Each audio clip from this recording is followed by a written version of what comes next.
ओम नमो भगवते वासुदेवाय। विवेक विश्वाल ऑफिशियल आध्यात्मिक चैनल को मु आपण माननकु स्वागत जनाउछि। पृथ्वीर सबुठारु प्राचीन एवं आध्यात्मिक ग्रंथ श्रीमद् भागवत गीता सार उपरे आज आम आलोचना करिबा। यह एपरि एक ग्रंथ जहाँ आजिकालीर दुनियार समस्तंकु रास्ता देखाइबो। जीवन शैली रे एहाकु उपयोग कले समस्त समस्यार समाधान हेबो। तेबे कौन अछि ए ग्रंथ रे? दुनिया रे एपरि कौनसी प्रश्न नाही जहार उत्तर प्रभु श्रीकृष्ण एही ग्रंथ माध्यम रे देई नाहंती।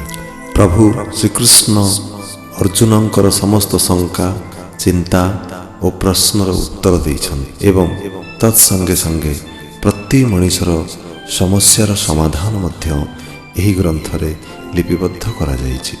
तेबे आसंतु आज आमे एही महान ग्रंथ उपरे किछि आलोचना करिबा। अनुरोध करिबी एही भिडियोटी को संपूर्ण देखिबा पई। आजिकालीर मनीष शॉर्टकट रो बाट आपणाउछन्ति। खूब कम परिश्रम करी अधिक धन रोजगार करिवार इच्छा प्रकट करुछन्ति। कम समय मध्य अधिक ज्ञान आहरण करने को इच्छा करुछन्ति। बंधुगण, जदि आपण कौनसी एक बड़ स्वप्न देखुछन्ति और निजर से स्वप्न को साकार करने को चाहूछन्ति, तेबे सेही अनुपात रे आपण को ज्ञान मध्य आहरण करने को हेबो।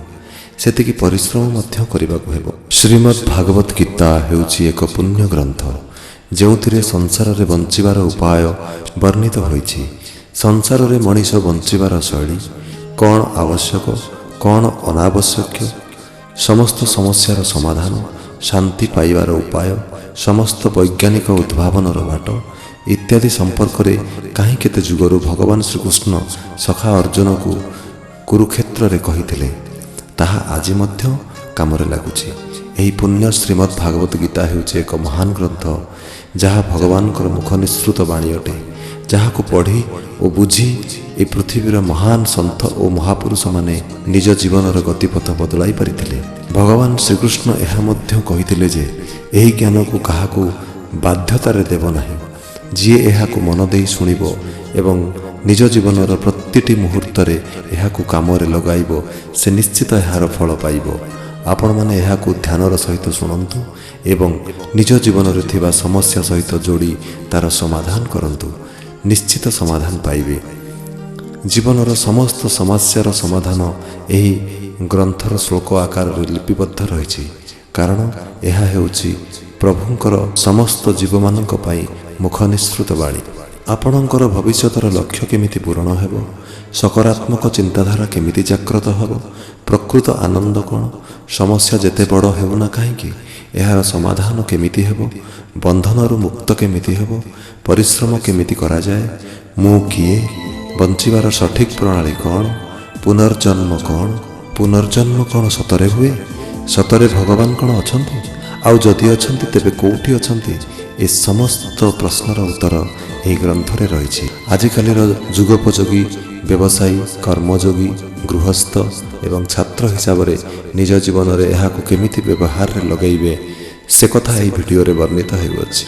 मनुष्य जे कोनोसी काम करूना काहेकि से काम रे तार मन लागिबा दरकार, परिश्रम करिबा आवश्यक। साधना और परिश्रम ही सफलतार चाबिकाठी। काम करिबा समय रे फलर आशा करिबा आवश्यक नहे। आलस्य त्याग करी सत् मन रे काम कले फल निश्चित भावे मिली थाए।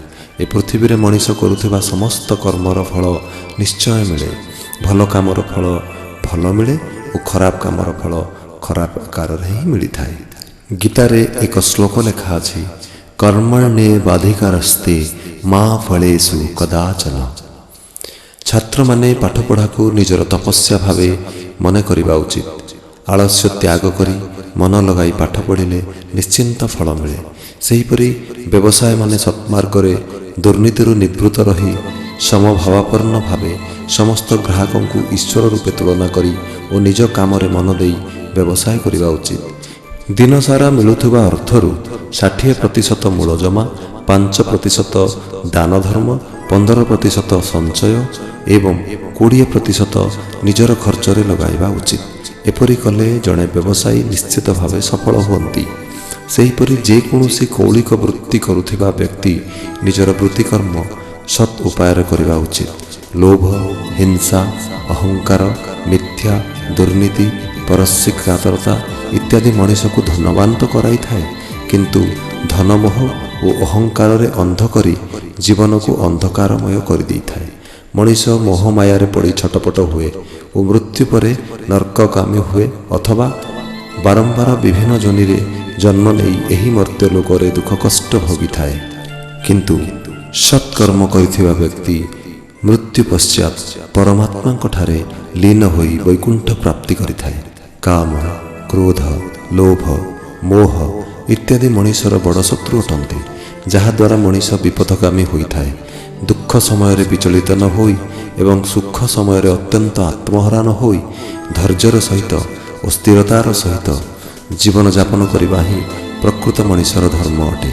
ଅନ୍ୟର ଅନିଷ୍ଟ କରି ମଣିଷ ଧନବାନ ହୋଇଥାଏ ସିନା, କିନ୍ତୁ ପର ମୁହୂର୍ତ୍ତରେ ସେ ଧନ ତାର କୌଣସି କାମରେ ଆସିନଥାଏ। ପ୍ରଶ୍ନ ଆସେ, ଦୁର୍ନୀତି କରୁଥିବା ମଣିଷ ସୁଖରେ ରହୁଥାଏ ଓ ଧାର୍ମିକ ଲୋକଟି ସବୁବେଳେ ଦୁଃଖ ପାଉଥାଏ, ଏପରି କାହିଁକି?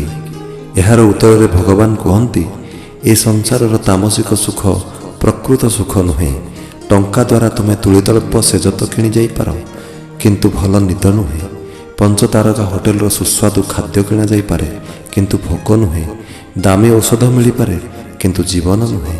ଦାମୀ ଖାଦ୍ୟ ପାଟିକୁ ସୁଆଦ ତ ଲାଗେ, କିନ୍ତୁ ଶରୀରରେ ବିଭିନ୍ନ ରୋଗ ସୃଷ୍ଟି କରିଥାଏ।